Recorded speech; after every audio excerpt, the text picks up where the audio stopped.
Did you hear the great news? On Wednesday, November 6, Jamaica's flag was the only non-US flag flown on the New York Stock Exchange building.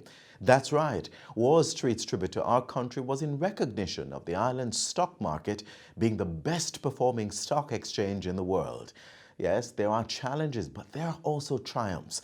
And we must all use this feat as fuel in our strides to make Jamaica the place of choice to live, work, raise families, and do business. Your Jamaica Magazine program continues with a word of advice, followed by the news. Mommy? Yes, sweetie? How can I change my world? You can change your world by being polite. Good morning. Good morning. Have a nice day. Thank you, Miss. With just one action. We can change the world with acts of random kindness. Stay kind, act kind, be kind.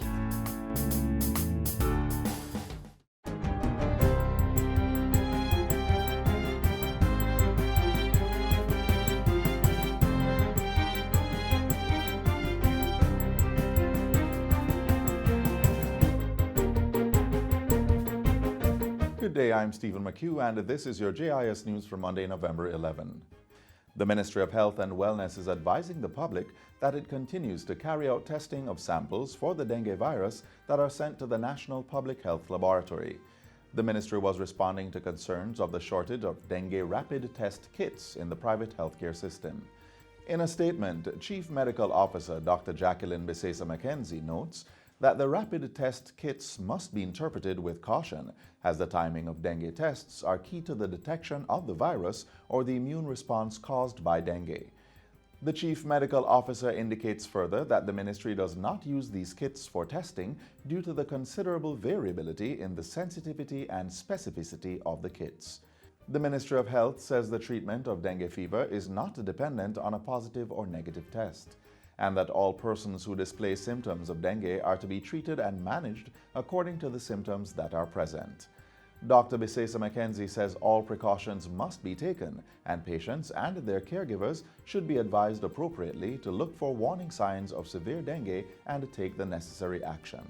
The dengue virus is contracted through bites from the Aedes aegypti mosquito, and persons are being advised to search for and destroy mosquito breeding sites. Police Commissioner Major General Anthony Anderson says the states of public emergency continue to produce a downward trend in major crimes in the affected parishes. The Commissioner was addressing a press briefing last Thursday for increased joint police presence for the upcoming Christmas season in town centers and commercial districts. Commissioner Anderson says Clarendon and St. Catherine are seeing a 55% reduction in murders and 51% in shootings prior to the SOE. As for Westmoreland, St. James, and Hanover, murders are down 35% and shootings 40%. The decline continues in South St. Andrew with 22% in murders and 32% in shootings. In addition, 5 handguns, 84 rounds of ammunition, and a hand grenade were recovered last week. Commissioner Anderson says members of the Criminal Investigation Branch, CIB, have been deployed in SOE areas to assist with investigations on gangs and to target where the guns are. He says the 8 weeks of intense security measures will focus on public order and safety, violent crimes, and robberies. We're going from this point forward to the end of the year, not only to secure our city and our town centers, our commercial areas for between now and the end of the year, but also as we go into next year, we want to set the conditions that we can have a successful year next year in terms of the safety of our public. The Jamaica Defense Force and the United States military continue to strengthen cooperation for national and regional security. Chief of Defense Staff Lieutenant General Rocky Meade says transnational crimes such as trafficking of drugs, guns, and money laundering are areas of high priority. He says the JDF has benefited from the relationship in its efforts to cauterize organized crime networks and their impact. We're getting a lot of training support from the United States and also equipment support. We've been working very closely together, not just with the U.S. Southcom and agencies like GATIF South, but also with U.S. Customs and Border Patrol. We have a lot of collaboration. We share information, and we work jointly in trying to counter the illicit trafficking from the organized criminal networks. In addition to the training and education, intelligence and information sharing is fundamental to meeting those challenges. That's something that we do daily through our personnel exchanges and some of the networks that we have to track the flow of illicit goods and the information associated with that. Both Lieutenant General Meade and United States military official in the region, Admiral Craig Fowler, were speaking at a press briefing last Wednesday at the JDF headquarters in Kingston. Phase 1 of the Wakefield to Bunkers Hill pipe replacement project in Trelawney is expected to commence in early 2020. This follows Cabinet's approval of a $69 million contract to Construction Solutions Limited for the undertaking. The work is expected to be completed within 8 months. The pipeline will replace the old transmission main and distribution pipeline, which has reduced service levels to consumers and adversely affected roads in the area. Mr. Samuda was speaking at last Wednesday's post-cabinet press briefing. He said replacing the pipeline will reduce the National Water Commission's non-revenue water level and also allow for more potable water to be available to customers in Friendship, Bunkers Hill, and sections of Wakefield. Also coming out of the press briefing is approval for the acquisition of 91 acres of land at Western Park, Brooks Common, Clarendon, at a cost of $75 million.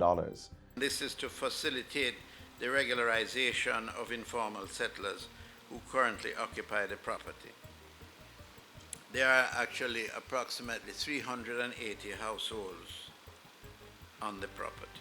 A further update of Cabinet's decision was to go ahead for construction of a single-story office building to house the Hanover Parish offices of the Rural Agricultural Development Authority, RADA.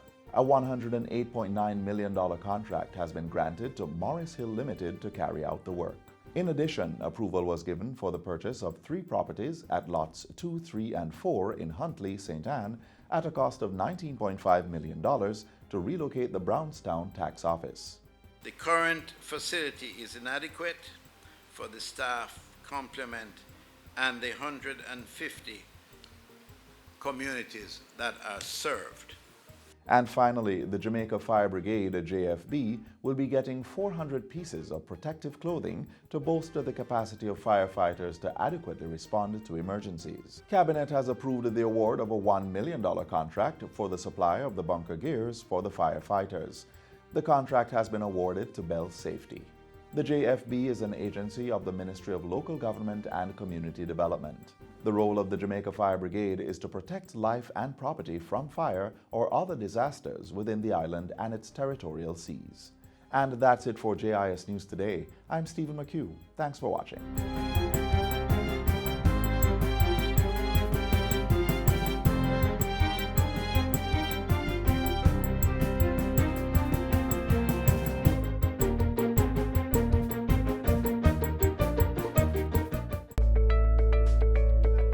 Go with all of that. You're moving? No. I'm a passport I come for renewing.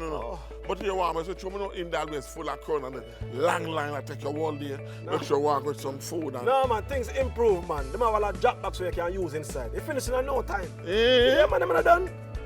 Yeah. And some food man. Like this. Drop box. Transformation is happening across the public sector. Many services are now available online.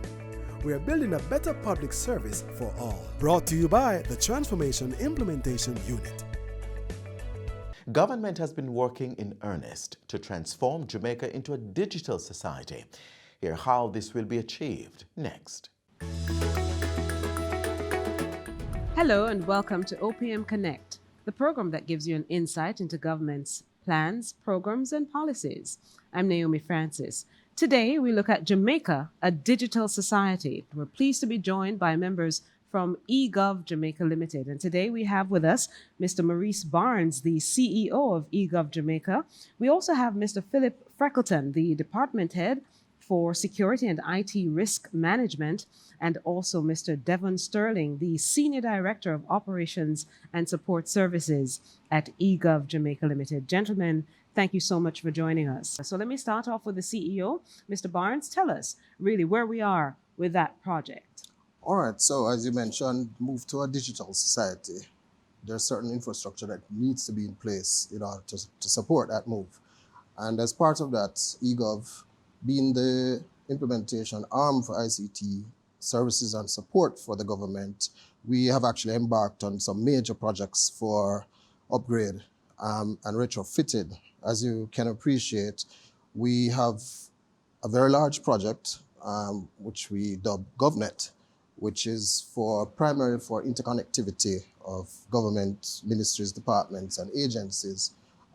This involves building out of a fiber optic network, network across the country. We're currently executing on phase 1, which will cover the Kingston metropolitan area. And as you can appreciate, that would pretty much cover about 80% of government, the ministries and departments and agencies. Yes. This is a very, very important undertaking because if you want to liken it in terms of infrastructure, if you're talking about like highways which are being built, this is built with the basis for a digital superhighway. Wow. And it is a very, very critical piece of infrastructure which has to be in place. In addition to that, we've been looking across the GOJ, looking at the various data centers, server rooms that we have, and we're also looking to consolidate those into a GOJ data center. So it's transforming and creating more efficiencies as well. That's correct. Let me get to the point that I think most Jamaicans have in the back of their head: security. What foolproof mechanisms are in place, or if there are any, that we can ensure that Jamaicans are comfortable when we talk about data security? Well, I don't know if foolproof is a good word, but eGov has adopted an international best practice standard for security. Yes. The ISO 27001 standard. We have been working to implement our security based on that standard for the last couple of years. And we're at the point now where we expect to be officially certified as compliant sometime during the next fiscal year. We look at the approach we use. We look at the risk to the information, and we build controls in to ensure that it is secured based on the risk we have. So only people who need to have access to particular data will be able to access it, for example. We have processes in place, we have controls in place to make sure that the data is always available to who it needs to be available to. And wouldn't it be safer in the hands of a government as opposed to a private entity, really, your information? Yes, because now, the government will be held accountable and people will now have a recourse, certainly as part of it being in the Data Protection Act. So, Mr. Sterling, what are the projects now specific to eGov that are being worked on and to be rolled out so the government, I beg your pardon, the public at large can see and feel and get a better experience?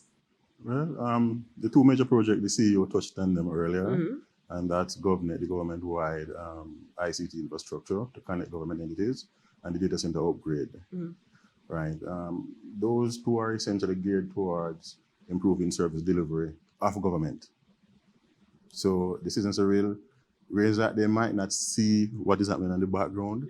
They will feel that improvement. They will see that improvement in give services. us some examples. So for those of us who go to the tax offices to pay taxes, you would have seen the improvement. Yes. You would have seen the productivity and efficiency gains there. I mean, that again is because of the work we do on the back end.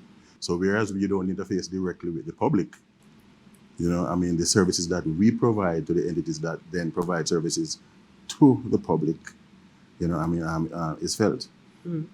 Again, you can look at customs and the whole paperless, trying to make that, experience a lot smoother and frictionless. Again, those are some of the projects. You look at the HR system, the GOJ-wide HR system that is being implemented now. Again, that will not just save the government a lot of money, but hopefully improve the experience again from the customer having to interact with those systems and from the people who then having to interact with those service providers. Let's pause here for a moment and show you firsthand how the public sector is making the move to the digital age. Transformation is about creating a public sector that can adapt to a radically changing environment to meet the needs of the 21st century citizen. And that's exactly what the Public Sector Transformation and Modernization Program, PSTMP, has been doing right here in Jamaica.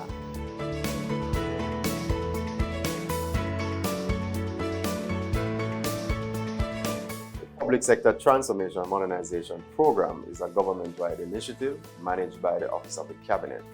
The program encompasses projects which build the capacity of workers and provide support and direction to ministries, departments, and agencies to enable them to deliver the highest quality of services to people who do business with the government of Jamaica. One service being transformed is the registration of businesses at the Companies Office of Jamaica. In times past, business or company owners had to go through several tedious steps to complete this process. The customer would come to the company's office to register a business name. Then he or she would have to go to the tax office to get an NIS number. The transaction cost, the travel cost to do that was high. The time to register a business name was high as well. In 2008, the Ministry of Industry, Commerce, Agriculture and Fisheries implemented a one-stop-shop program. And in 2014, the Business Registration Form, or BRF, was developed. You complete the business registration form, more popularly known as the super form. You submit it to the company's office, and once you have done that, once the application is approved, then you are not only registered with the company's office, but you're also registered with the Tax Administration Jamaica. So you get a TRN, Taxpayer Registration Number. You're registered with the Ministry of Labour and Social Security, so you get an NIS number, and you are registered to deduct contributions on behalf of your employees for NHT and Hard Trust. So with the introduction of the super form, transaction costs were cut significantly, as well as the time to register. And it was more convenient because you just had to come to the company's office and you'd be registered with all the other business startup agencies. The BRF has significantly reduced the amount of time to start a business from 6 to 4 days for a company and 4 to 2 days for a business name. To date, approximately 50,400 business names and 14,000 company names have been registered using the form. But it doesn't stop there. In April 2014, the Public Sector Transformation Modernization Program team started working with the COJ to develop an electronic version of the manual business registration form, the EBRF. The electronic business registration form is just to allow persons to register their business names from anywhere in the world that they are. So they don't need to come into the company's office. They can stay whether they're at their homes or in their offices, as I said, wherever in the world they are, and register their business names. You can find the EBRF form on our website. The website is www.orcjamaica.com.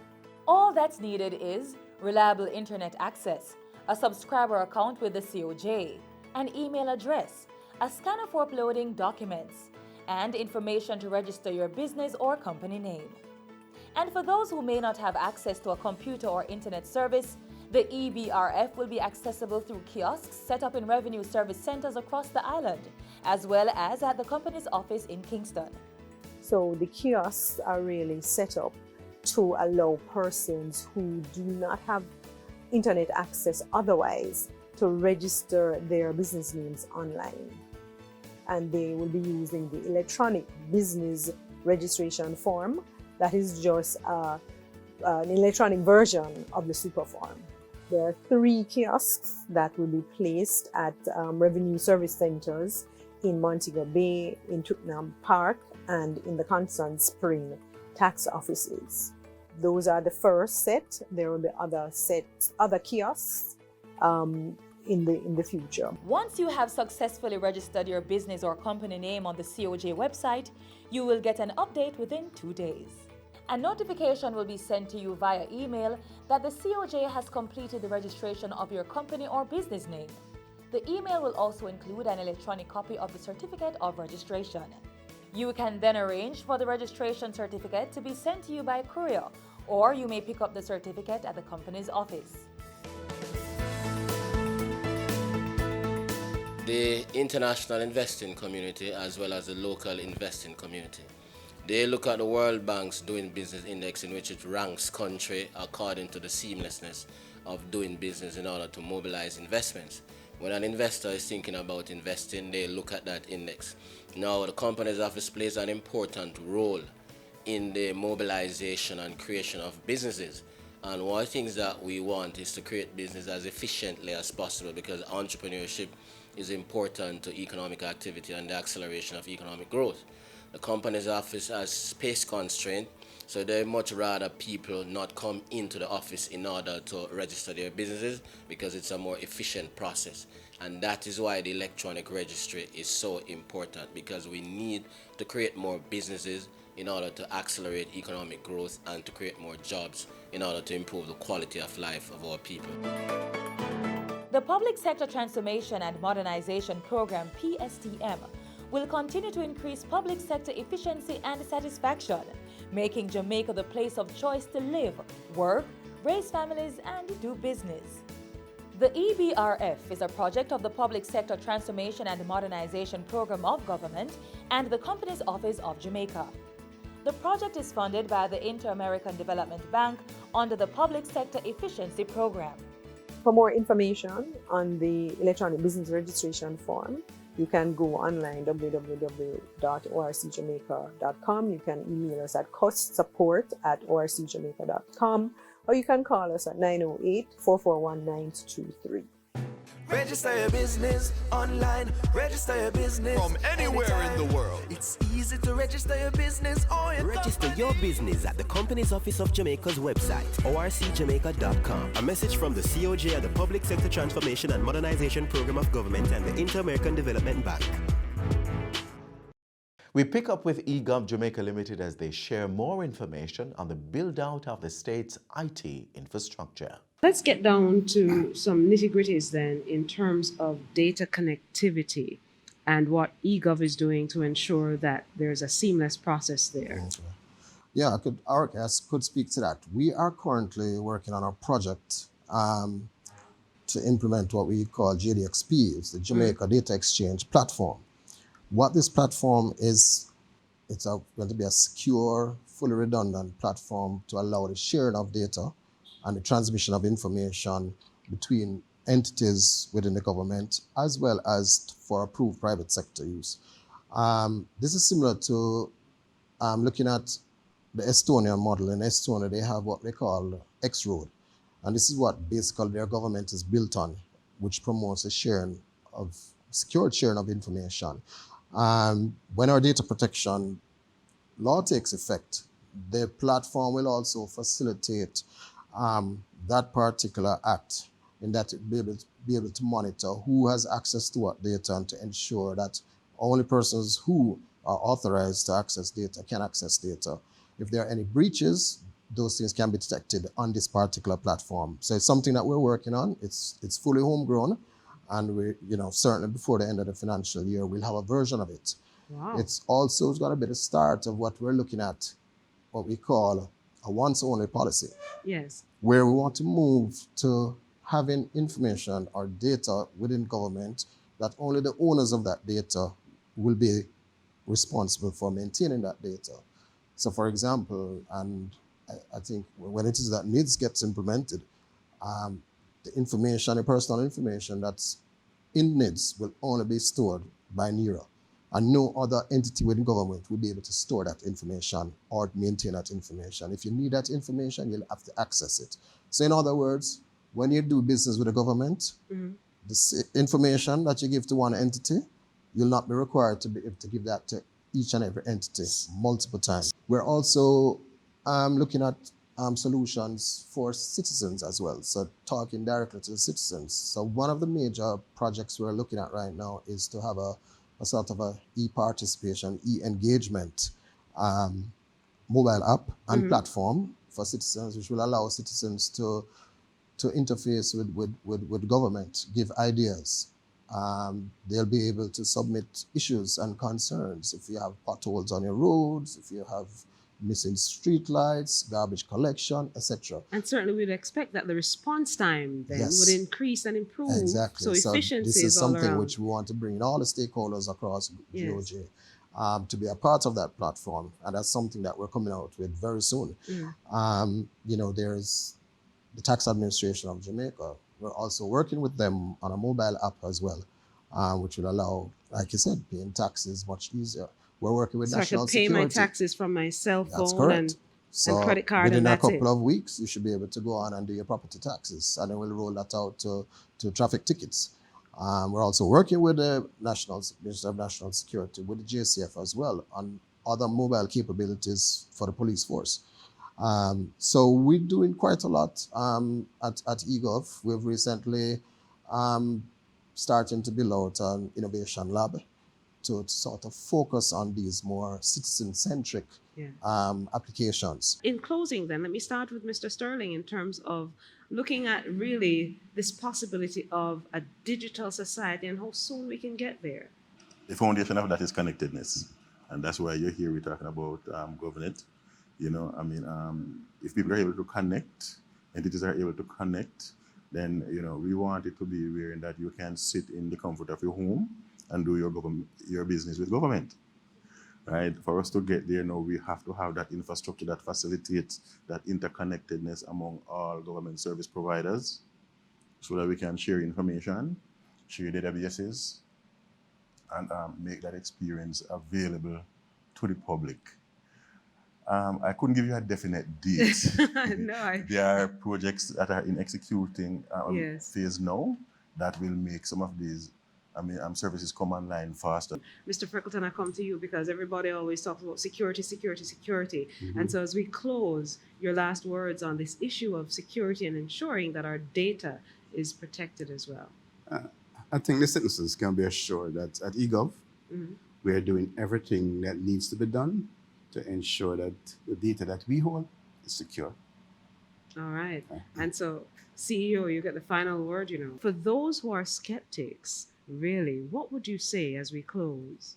Well, first, certainly, digital transformation is not an event. It's a journey. And the most important thing is that we've started. We're on the road, and we're heading in the right direction. And I think what is required of us right now is to just maintain that focus and continue to roll out, and also to keep the citizens as a focal point and let the citizens drive that transformation in terms of what services are rolled out to them. Absolutely. I like that because it has to be a responsive approach as well. That's correct. The citizens in terms of getting the services to them, but also hearing from them in terms of how we tweak and improve the system. So thank you so much. eGov is doing so much work that so many Jamaicans don't realize, but I thank you all for the service that you do. This has been another edition of OPM Connect. Join us next week for another very interesting discussion.